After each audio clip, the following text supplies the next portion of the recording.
The switch lever is a linkage that connects the switch knob to the power switch. The plastic lever has the knob attached to one end, attaches to the switch on the other, and has a spring attached to it to pull the lever to the off position. Over time, the switch lever can fatigue and break. This will prevent you from turning the tool on. Replacing the switch lever is a repair that you can do yourself, and I'm going to show you how. Hi, I'm Mark Soja. Do-it-yourself repairs like these are easier than you might think. From lawn machines to cordless drills, kitchen mixers, Outdoor grills. our how-to videos walk you through each repair from start to finish. So doing it yourself means never having to do it alone. Let's get started. I'll begin by removing the rear motor housing from the grinder.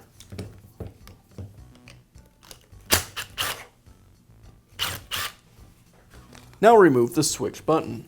I'll push the switch lever forward towards the gear housing. And then to remove the button, I'll push it back. And now I can pull it away from the tool. Now I can remove the switch lever. With the lever removed, now I'll remove the spring.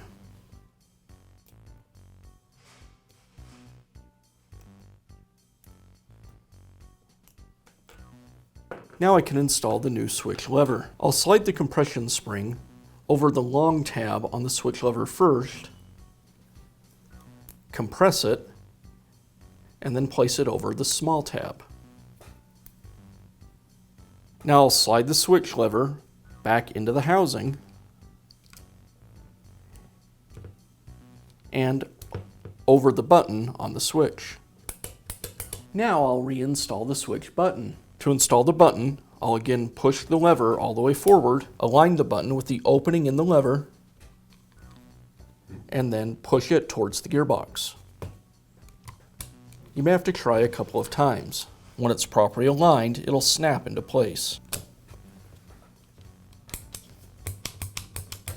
And I'll finish up by reinstalling the rear motor housing.